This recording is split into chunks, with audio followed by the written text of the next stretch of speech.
Hello, everybody! I'm so excited for this week. Happy Monday.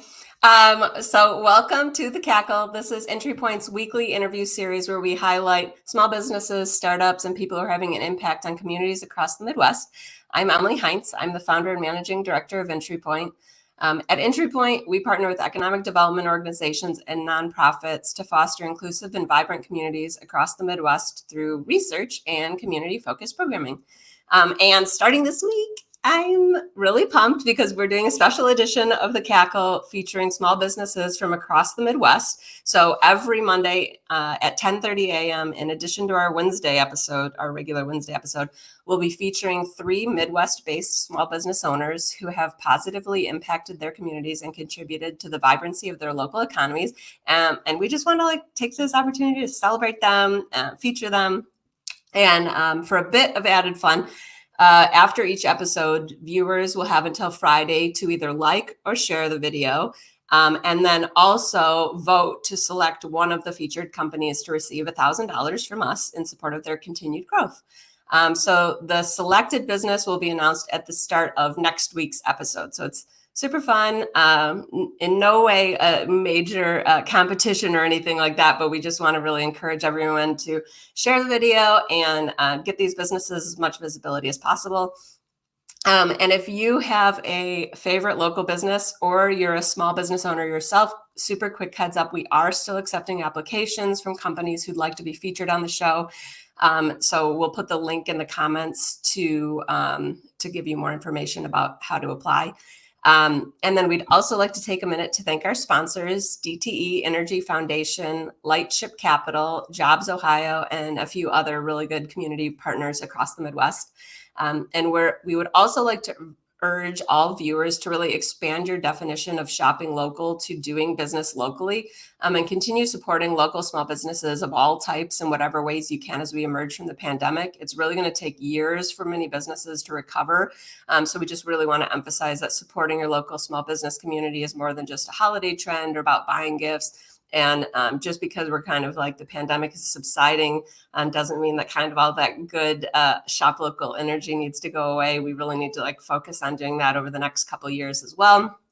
And today I'm super pumped to kick off the very first episode of the special edition by talking to the owners of Estella's Vegan Dessert Boutique, AFC Ann Arbor, and Epiphany Studios. And if you have any comments or shout outs, love some shout outs, put them in the comments on either Facebook, LinkedIn, or Twitter. So our first special guest we're having today is Chantele Jones. She's the owner of Estella's Vegan Dessert Boutique located in Detroit, Michigan. Heyo! How are you? I'm doing good. Thank you so much for having me back. I'm excited to be here. Yeah, I'm so excited to see you again. So for people who don't know, Chantele was featured on the Cackle in November for our Midwest gift guide, and I was like, "Oh, yay!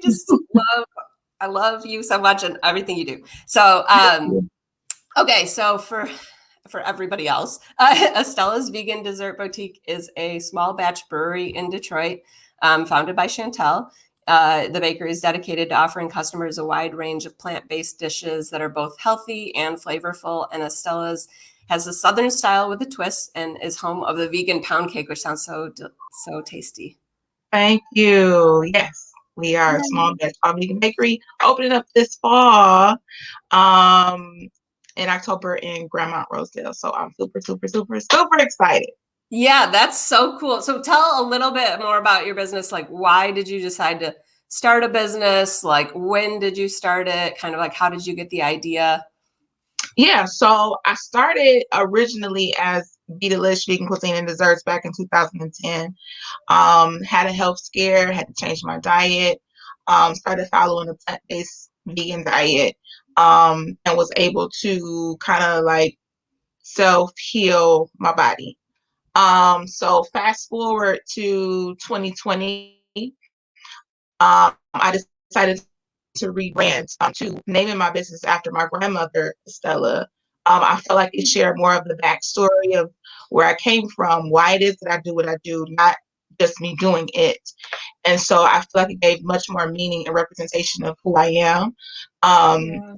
so rebranded, and then during the pandemic, we had a whole lot of time to think. So I was basically just trying to figure out like, what do I want? Like, what do I really, really, really want? And Yeah. so previously I was doing, the pop-ups with the catering and cooking classes, and I was doing both savory and sweet desserts. And I said, you know what? I really want to bring a vegan bakery to the city of Detroit, really like honing in on those Southern classics that I make and I normally have at my pop-ups. Um, Yeah. but yeah, I really wanted to just, go full ahead with that.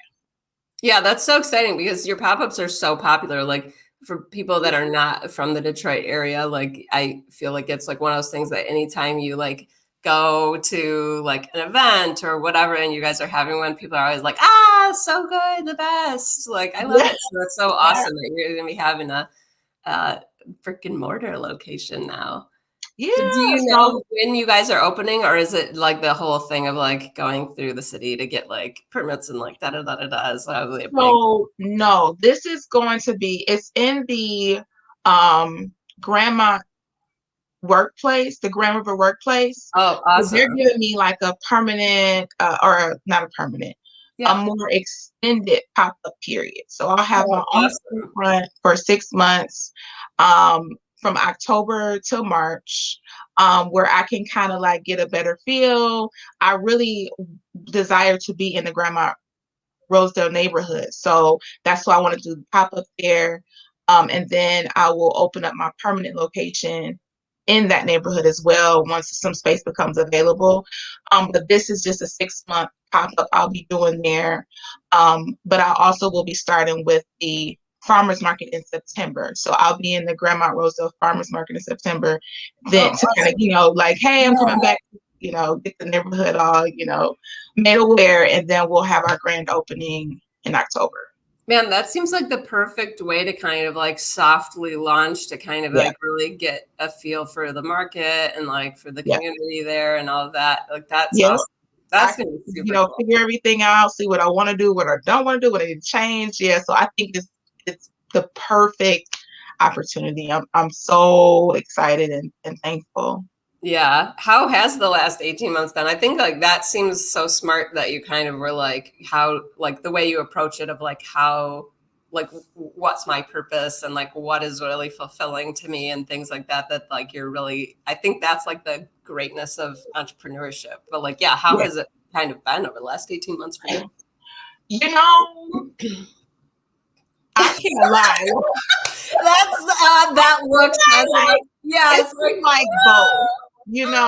It's been like I really struggled like mentally during the quarantine because I'm such a people person and I love going out and being amongst people, and um it was rough mentally, but I would say it did give me the opportunity to kind of go within and pivot and figure out, okay, how can I make this work? Going into the virtual cooking classes, um, which was really like, why wasn't I doing this all along?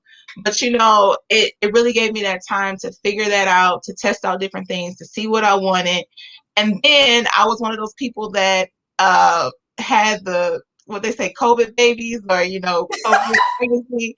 That was me. So uh what is it? 10 of those months I was pregnant. We just had our fourth daughter, oh, so May excited. 18th.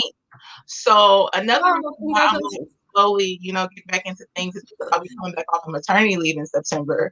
So it's been very, very eventful in my life, to say the least. Yeah, for real. You're like, as if you didn't have enough on your plate. You're like, It do you looked have, like it already. so you Yeah. have four girls, or it's just your fourth child and it's a girl?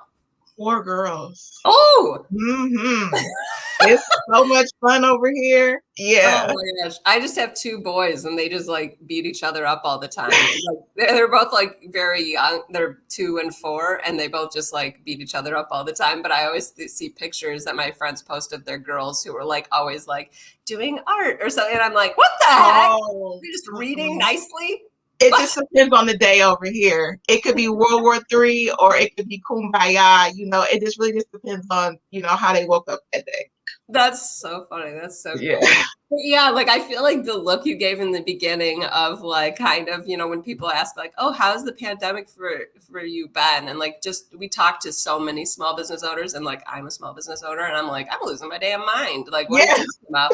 And like that's why we kind of decided to do this like special edition because I just feel like a lot of people are like, "Oh, the pandemic is over. We're all good now." And I'm like, I feel like we've just entered like phase 3 of a Yeah. mess.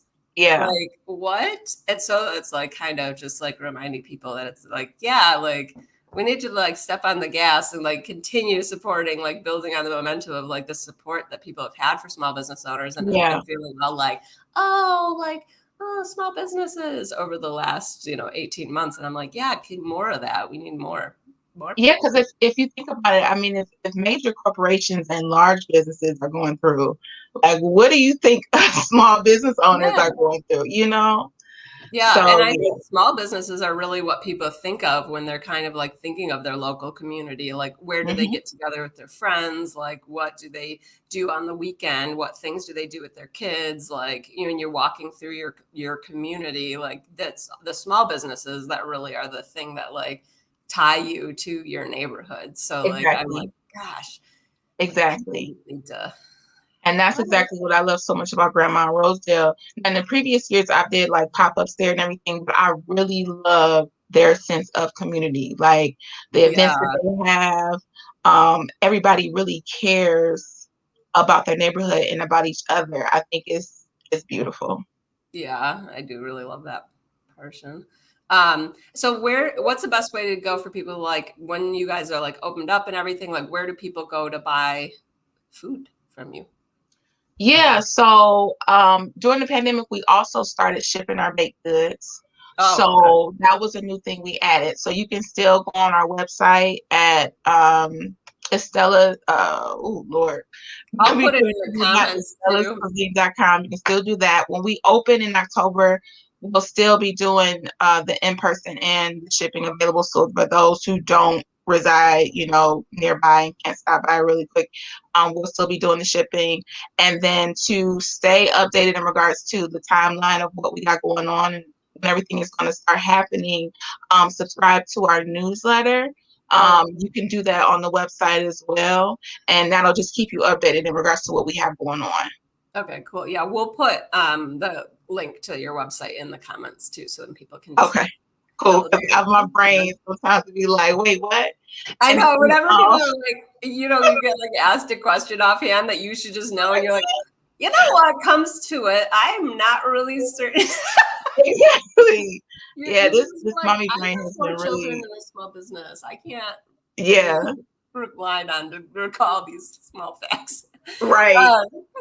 And then on What? social media too, we're on Instagram and Facebook as Stellas Cuisine. So Okay. Perfect. And then what advice would you give to others who are kind of like, I think a lot of people are having these like reflection moments during the pandemic and are kind of like now like, oh, and now I'm being asked to go back into the office. I don't really want to. Maybe I'll start my own business. Like what advice would you have for other people who are thinking about starting their own thing? I would say, like, I always say this, it's like if you literally can't stop thinking about it, you dream about it, it's constantly in your mind, like just follow through. Like you're gonna have your challenges and your hurdles, but if you love it, like if you really, really love it and are passionate about it, pursue it. Like don't stop.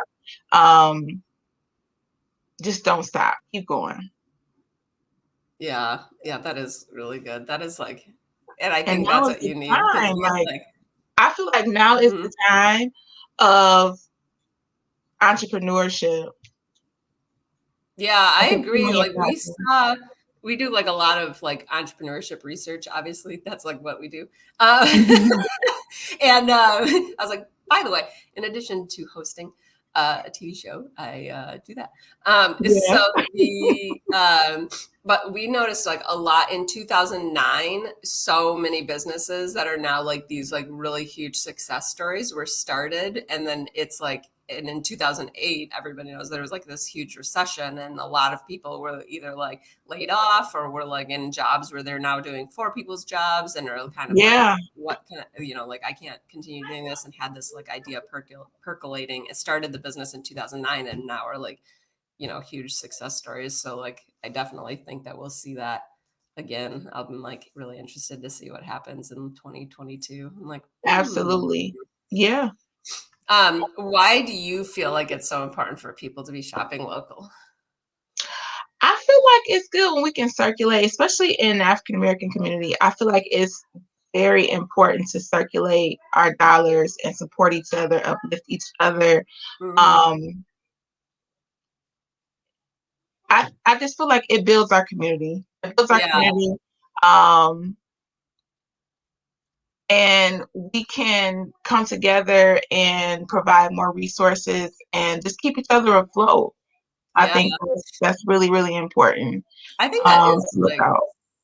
that is such a good point, because yeah, we do like notice like building community wealth, and like in a lot of communities, like with the small business community is a major driver of that. And when people Yeah. spend money at small businesses, it's more likely to a higher percentage of the money that you spend at a small business stays in your local community. And Hmm. small business owners give more to like their local charities, like they know what their community needs, what is Exactly.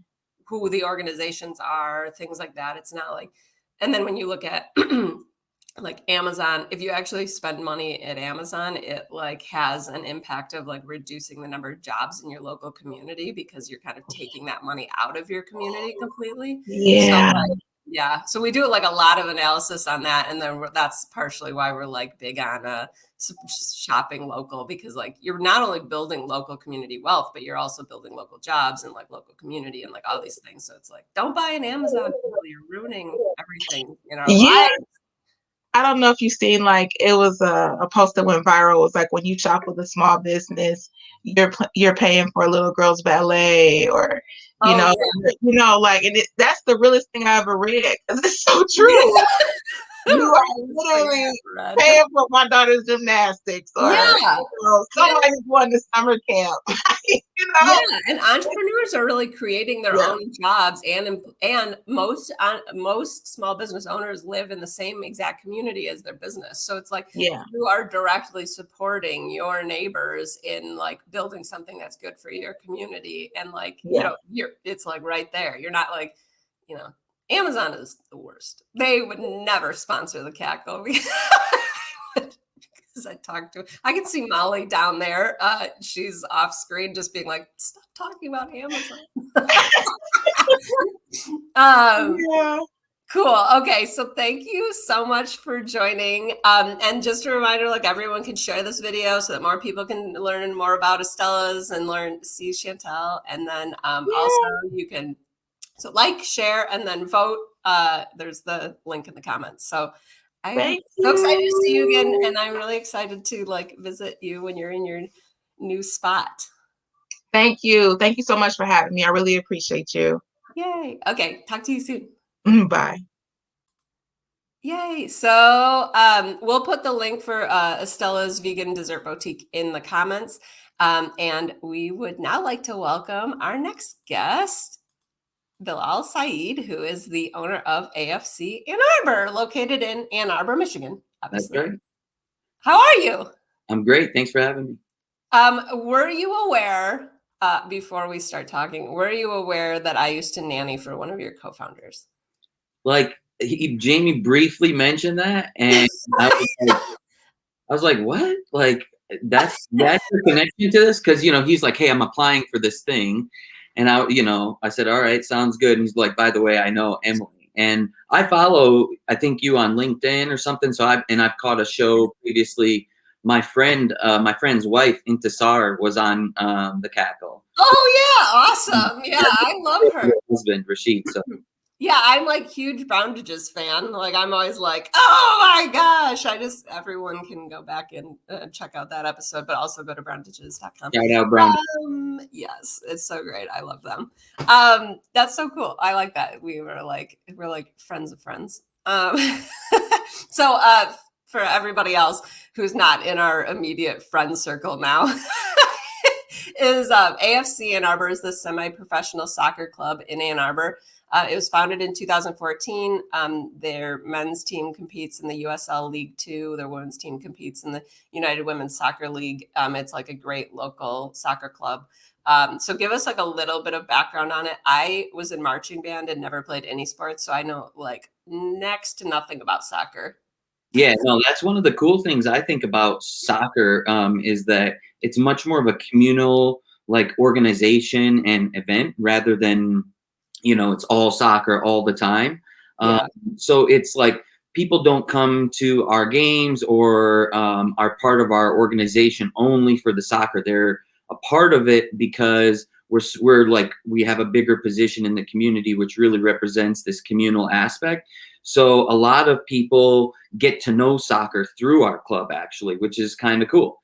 So you don't have to be a sports fan. My wife called it sportsing and sports ball. But then she slowly was around the club more and got to know the players and sees the work. And she's a part of the work that we do in the community.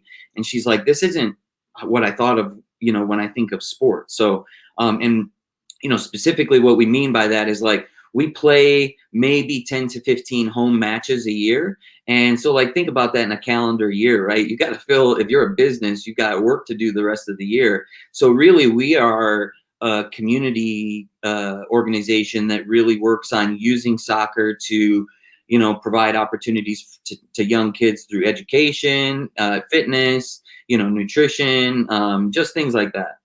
Yeah, and you guys have really been leaning into that a lot during the pandemic as well, right? Because when you can't really get a bunch of people together to like play soccer and like sell tickets to a soccer league, like how has that all been?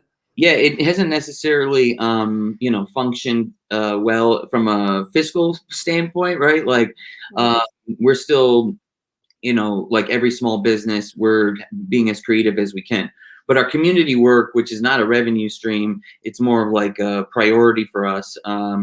It became even more of a priority. It became more amplified because the demand increased. And we really, like Chantele mentioned, is like we reflected what's most important to us. And I think from a small business perspective, a lot of times when you get started, you're trying to do so many things, you spread yourself thin, rather than doing a few things really well.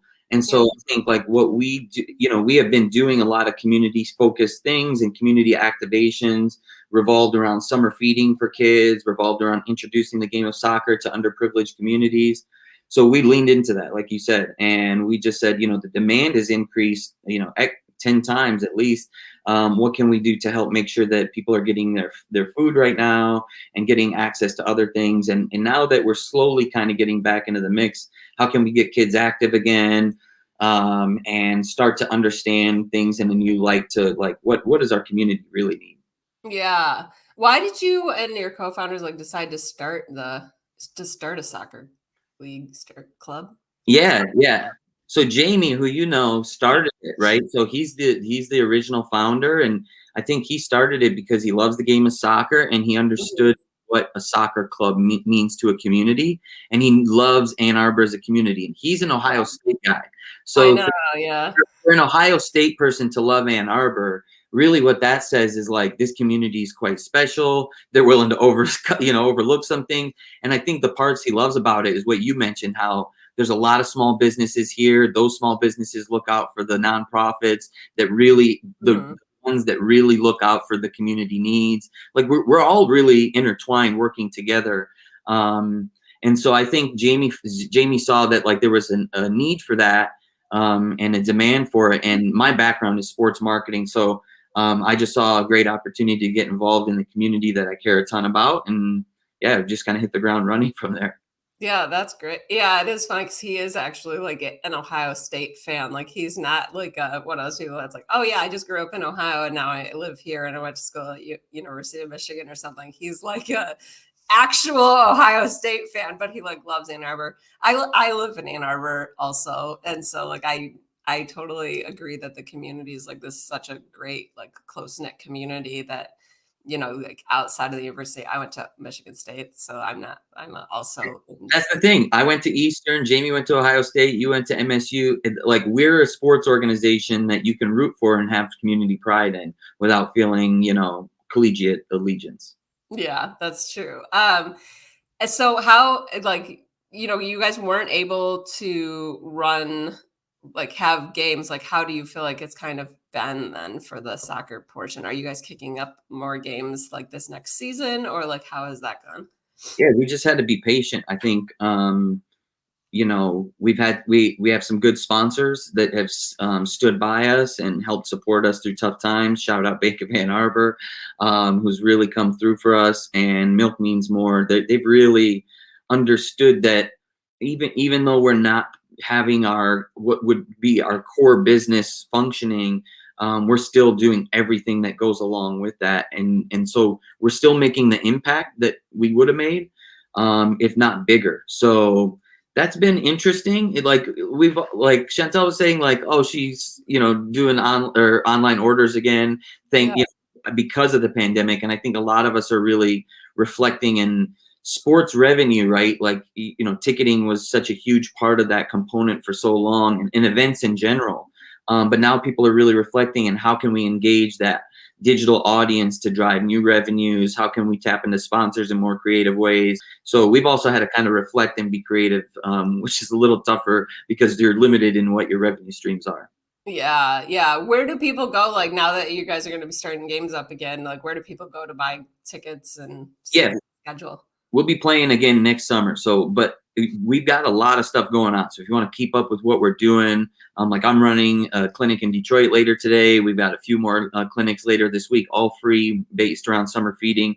You can get more information at afcnarbor.com. Our newsletter is probably one of the best resources to stay up to date. You can read like old news articles. We have like an active media team that's constantly putting out content, feature stories. So you can really get to know our club, our organization.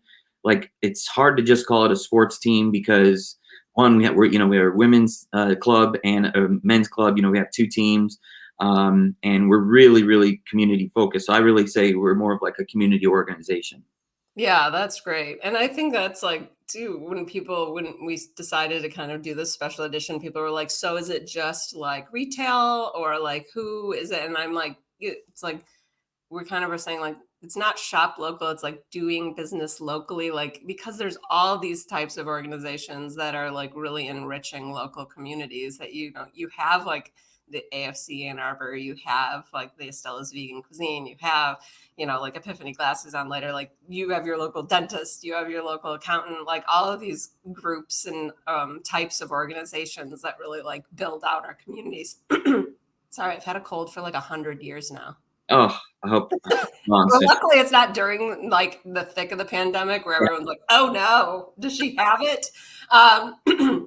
But yeah, like, it's just, I feel like it is like the vibrancy of our local communities to like have all these things. And so it's great to have like a community organization on to kind of talk about like the importance of that aspect as well. So what advice would you give to other people who are kind of like looking to start a community organization or some type of business now that they're like have had time to reflect? Yeah, I mean, I own a couple other businesses as well, and my advice to everyone is always, number one, think about how you define success. Like, we all define success differently. I can tell you, when I started my first company in 2008, I thought it was zeros in your bank account, right? Because back then, as entrepreneurs, we were taught, like, you're more successful, the more revenue, the more money. Over time, my definition of success has changed drastically, and a lot has to do with work balance, work-life balance, doing good work, impactful work, work that I like, working with people that I enjoy. So like, now that I've been able to hone in on that and really focus on that, I feel very, very content and satisfied in my career. And so I think that oftentimes entrepreneurs, as passionate as we are and as, focused and driven as we are, we don't necessarily have a clear vision of what success is in our mind and what our priorities are. And so, like, for me, the pandemic also put that in check. I've always worked way too much, like most of us, right? With the entrepreneur, always grinding, always got the next side hustle that you want to turn into more than that. And I think that for me, so I had my first kid, a son, in April of 2020, and I typically wouldn't have been like, I just feel like I wouldn't have been around as much. And so, like, now I'm like, I'm not leaving this guy, like, I want to hang out with him as much as I can. And so, sorry to all the people I don't call back anymore. Just like my priorities have shifted, So I think, that was a long answer for, I think, really, really focus on what success means to you as a person. Because entrepreneurs, we have a good idea, we have an idea, we care about it, we can't stop thinking about it, we're focused, we're driven, but don't let, make sure you know how you define success and let that guide you. Yeah. It's like society's definition of success dictate how you run your life. Man, like, I feel like April 2020 would have been a really stressful time to have a kid. That is like that was like the thick of it. I'm not sure I know any different. It was my first, right? It was definitely like I was locked in the room with my wife. Again, for me, like, what did I have to go through? My wife was, but it was different, I think, from what we're being told, and we just had to be super protective about everything. So when you're saying, like, phase 3, like, still a hot mess, like, I feel that completely, Yeah, exactly. It'll be interesting if you guys have another kid. You'll be like, when it's like past the pandemic, you'll just be like, what? So they're just allowing all the germs in here while we're in here? Like, everyone's walking in and out? Oh, man. Shout out St. Joe's, because we had a great experience there. But, like, I had to essentially, when I needed something to drink, I had to ask the nurse, and I felt terrible. Like she would be like, "Do you want something to drink?" And I'm like, "This is not your job. I'm so sorry. I'll take a ginger ale, please." Yeah, you're like, gin and tonic, please. Yeah. That's so great. So tell people again kind of where they go to sign up for your newsletter and kind of see about the clinics and all of that. Yeah, for sure. And we'll be going on sale with 2022 season tickets in the fall. So stay tuned for that. All at afcannarbor.com. We're on Instagram, Twitter, Facebook, YouTube, all AFC Ann Arbor. You can watch old highlights, games. We've got former players that are playing at first divisions in Europe right now at the highest level. So you can learn a lot about the game just by getting interested in our team. And if you want to check out more about the clinics, that's communitykicks.org. Awesome. Well, great. Well, thank you so much for joining. We'll put the links in the comments as well, just so people know, and then everybody can like and share and vote. Yay. Thanks for having me. Yeah, thanks so much. And I'm sure I will see you soon. Okay. Yeah, for sure. Okay. Bye. Okay, before we welcome on our last but not least final guest, I just want to remind everyone, so after each episode, viewers will have until this Friday to share and like the video and then go in and vote. We have the link in the description to the video to select one of the featured companies to receive $1,000. And we are still accepting applications from companies. So if you're watching this, you're like, why isn't my business on here? You can find the link to apply in the comments as well. And so we're like really excited. I feel like this is a great way to kick off the week. So welcome. This is our final guest of the day is April Wagner from Epiphany Studios. How are you? I'm great, Emily. I'm so excited to be here. Thank you so much for including me in this episode, the inaugural episode here. I love it. I know. Inaugural. I love it. Yeah, that's good. I should have been saying that. That's a 4-point word right there. So Epiphany Studios is a state-of-the-art hot glass studio and gallery in Pontiac. It's owned and operated by glass artist April Wagner, and she creates one-of-a-kind sculptures and gift items that are contemporary, colorful, and well crafted. And you guys are like doing so amazingly. Like I was like stalking you guys on the internet, and I was just like, oh my gosh. When you were talking to Bilal, I wanted to tell him, I did a really large piece for St. Joe's in their lobby, and I was hoping maybe he had a chance to see it when he was there.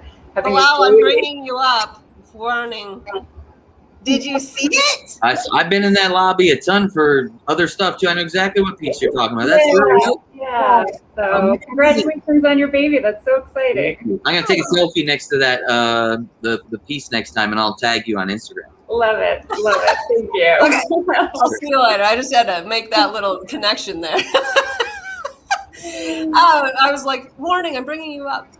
That's so cool. Yeah, and you do these like large sculpture pieces like that are all over the place, I think. Yeah, and I love doing work like that because I love making my work and I love sharing it with people and, hearing what their reactions are. I just did another hospital project and it hasn't opened yet, so I can't tell you where, but it's the largest project I've done to date, and it's 40 feet by 14 feet by 14 feet. It's hanging overhead, right? So it's giant.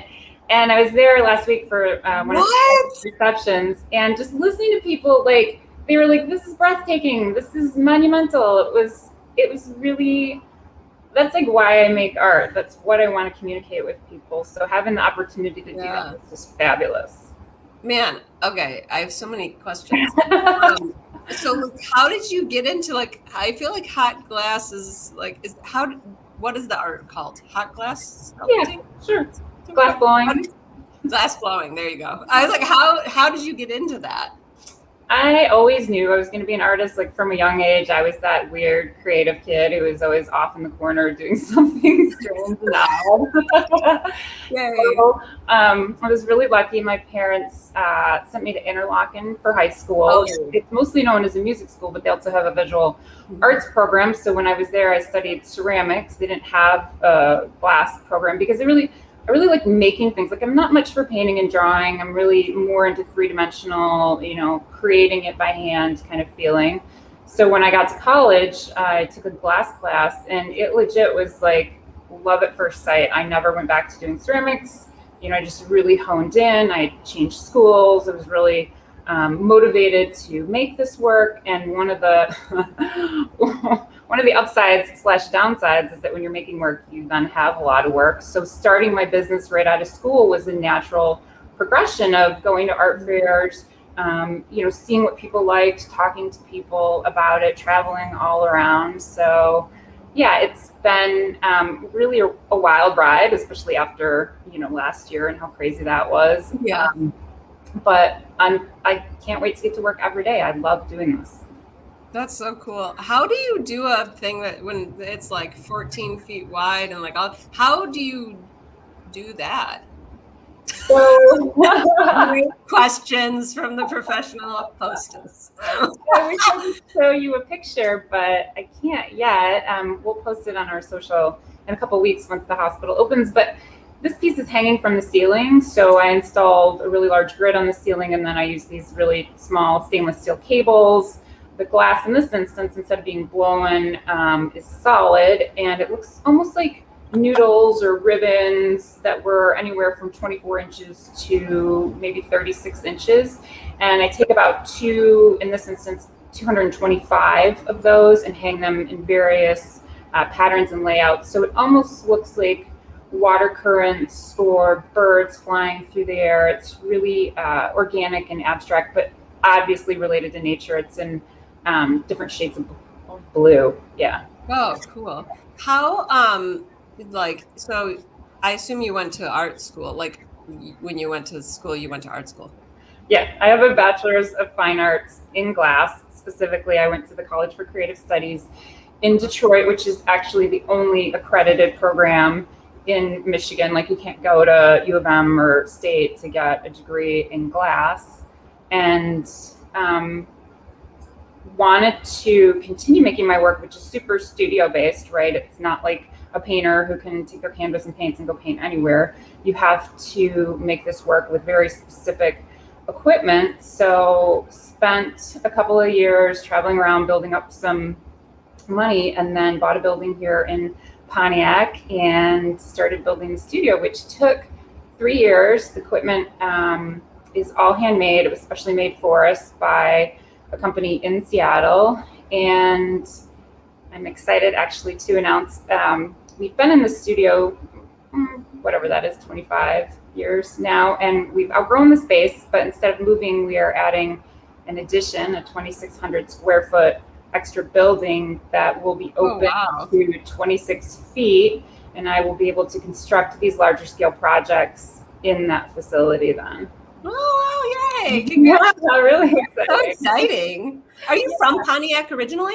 I'm originally from Muskegon on the west side. Oh, okay. Yeah. But I love Pontiac. The neighborhood we're in is adjacent to a park, and that park has water access. So when I'm blowing glass, I can actually look out at the park and see the water, which is really special. Yeah, that is awesome. That sounds so great. How did you learn kind of like the business side of things? Like, so my brother went to art school, which is why I asked that weird question about like, so did you go to art school? My brother went to art school, and we've kind of had conversations in the past about like how a lot of artists, like, you know, they're like have this like amazing creative passion and are like do this amazing work, but then when it comes to like running a business, it's kind of like the other side of your brain thing. Like, how did you navigate like actually being like, okay, I'm going to start and run my own business and like set all of that up? I made a ton of mistakes.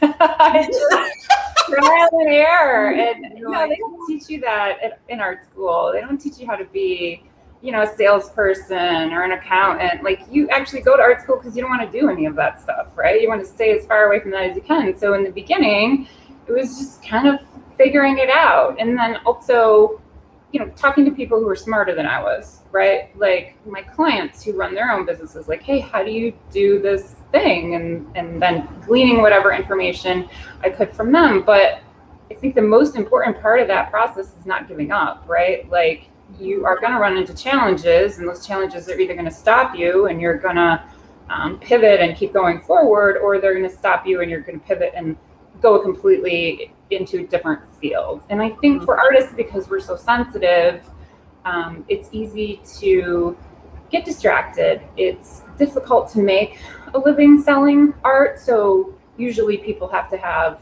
a day job, right? That's underwriting them. And I was just too stubborn or stupid, one of the two, to do that. So for me to put food on the table, I had to be out there talking to people, telling them why the work was so great, why it would make their lives better. And it was uncomfortable, but this is what I want to do. So I'm willing to do whatever I have to do to make sure I can keep blowing glass.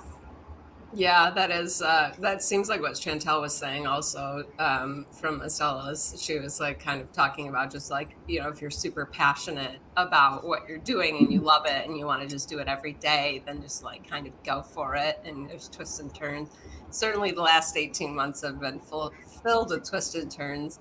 So many business owners are like, yeah, we've had a bunch of obstacles, but then also you just always have a bunch of obstacles as a small business owner. So like there's some that were like unique and terrible, but like it's like, yeah, you're just always navigating.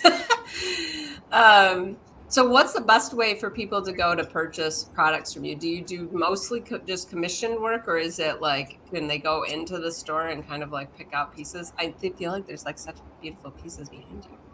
I'm like, wait, I'll show them more. I'm like, yeah. So we have our studio here in Pontiac, and there is a small gallery attached to the studio. That's where I'm standing right now. So people are always welcome to come in and shop. We also do hands-on experiences with people where they can come in on certain days and work with one of the glass blowers here to create their own glass piece, which, Emily, I'd like to invite you out to check that out. Your boys are a little too young right now, but in a couple of years, they definitely, like, kids love it. It's such a fun, amazing experience. It's so unique to work with the glass and see how it moves and the colors. Yeah, that's awesome. Yeah.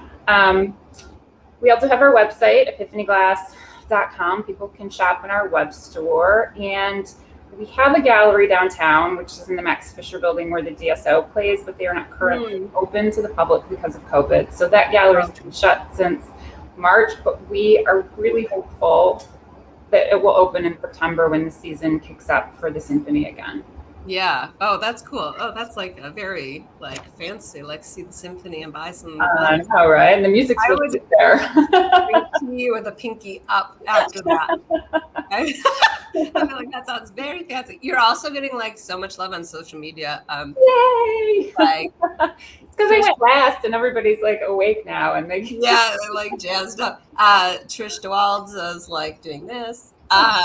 April, Michelle Perron said April's work is amazing. Jan Tipo was like, woo woo, April Wagner. Elena Nachman Hunger was like Epiphany Studios and April.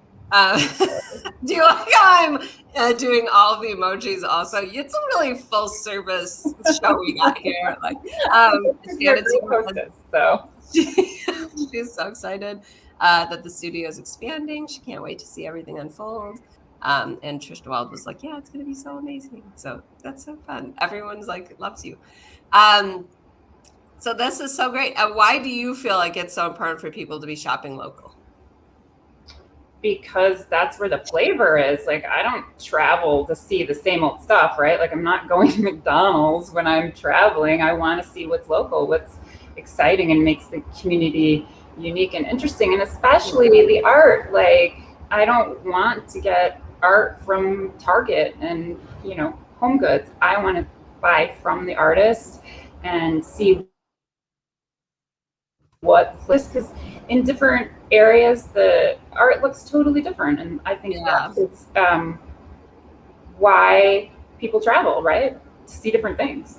Yeah, that's true. I love that. That's a really great perspective. Well, thank you so much for joining today. We'll also we put the link to Epiphany Studios in the comments, so people can like check that out. And yeah, thanks. I'm definitely gonna like take you up on that. I'd love to have you. Yeah. I'm like not. My brother got all of the art genes in our family. Bring him too. I know he'll be like, oh, I love it. That's so great. Well, have a good rest of your day, and thank you so much for joining today. Thank you. You too. Okay, so a big thank you to Estella's Vegan Dessert Boutique, AFC Ann Arbor, and Epiphany Studios for joining today. Thank you also to DTE Energy Foundation, Lightship Capital, and Jobs Ohio for supporting this special edition. And thank you guys all for watching the Cackle today. Remember to share this episode to help spread the word about these local businesses. And you can also vote to select one of these 3 businesses to receive $1,000 by using the voting link in the description. But make sure you also like, comment, share, do all those things as well. And then the voting link will be open till this Friday. And then the selected company will get announced at the beginning of next week's episode. And if you're watching and you're anywhere in the Midwest and you're interested in being featured, please do visit. We'll have the link to where you can apply. You can visit the website and submit just a little bit of information about your company so we can kind of get a flavor for what you like. And then this Wednesday at 10:30 is our regular episode of The Cackle, and we're welcoming Ashley Woods, who's the founder of Detour Detroit, who will be giving us some best practices for public relations, press, getting your name out there as a small business or startup. I know like a lot of times I'm like, don't know how to navigate the press, and like, I'm like, how do I, like press release, and are people expecting me to like, interview then, or when do they want this information? So she's going to kind of give us a roadmap for all of that. And then next week, Monday, we'll be back here again to announce who is receiving the $1,000 from this week's episode and to celebrate 3 more Midwest small business owners. So thank you all for joining, and see you next week.